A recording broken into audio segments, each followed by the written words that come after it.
Hey guys, what's up? It's Matt with 86. AutoFulls M6 Gaming Chair Pro Plus, first of all, is a mouthful, but is also an amazing chair, loaded with features not typically available in other gaming chairs. It has some curiously missing features though, and I'm going to cover all that in this video, and offer a little bit of a market solution to at least kind of alleviate it of its shortcomings if you have your heart set on this chair. A time lapse of me putting the chair together here is something I have opted to skip this time. I've done many chair videos where you just watch me put together a chair in a time lapse video. Let's skip that this time. There's tons of videos out there where you can see somebody put this chair together if that's really important to you. For the most part, it's about as straightforward as every other chair I've ever put together is, with a couple small exceptions that I'll cover. It does rank pretty high to me as a pretty easy to put together chair. One of the minor differences that's different about this chair is the star base uses like breakaway legs for it. So where most star bases are already just completely put together, this one has little snap-on pieces that will connect, and then downward force pushes them into place and holds the spot. That's about the biggest thing that was different about putting this chair together compared to most everything you'll find, is the star base is a little bit different, but still pretty easy to do. Let's start by talking about the armrests. They are of a 6D design, offering up, down, left, right swivel, forward and back positions, and an interesting elevation setting, which is a button near the front of each armrest that offers the ability to lift a portion of the armrest up or down so that you can then rest like your forearm or something on it.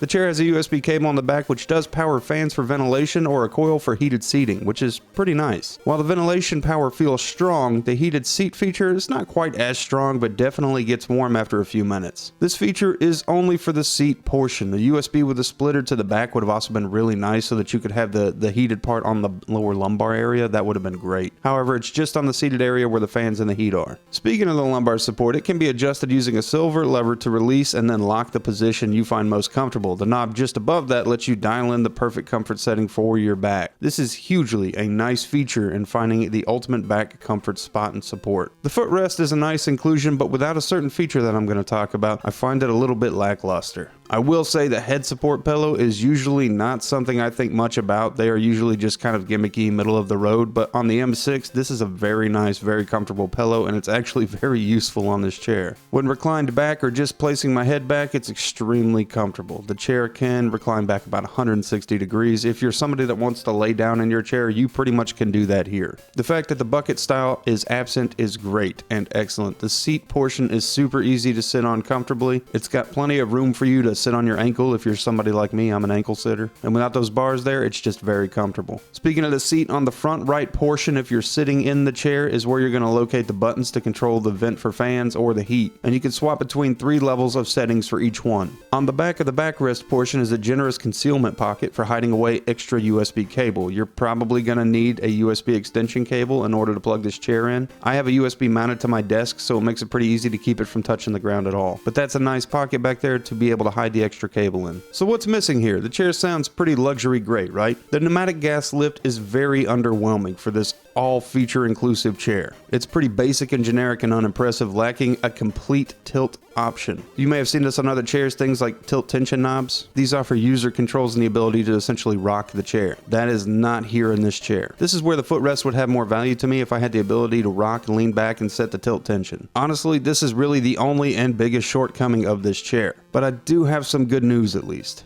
It's a little bittersweet, but it's good news. AutoFulls uses a generic universal mounting measurement, so you can purchase an aftermarket lift that will enable this chair to do just that, and you will be able to add tilt to it yourself. It's pretty reasonable and pretty easy fix. That being said, for what this chair is, it should have been included from the get-go. I did email them my opinion, and they received it and said they were sending that feedback up the chain for whatever it may be worth. I think it's an excellent, feature-rich, extremely comfortable chair. I modified mine to make it the perfect chair. And if tilt is important to you, the chair checks every box except for that. Make sure you look into an aftermarket fit for here. Like I said, it's a universal mounting size, so you should be able to find something. Guys, I hope this video was somewhat helpful and useful to somebody. I hope you guys have a great day, night, whatever it is, and I'll see you in the next video that I do.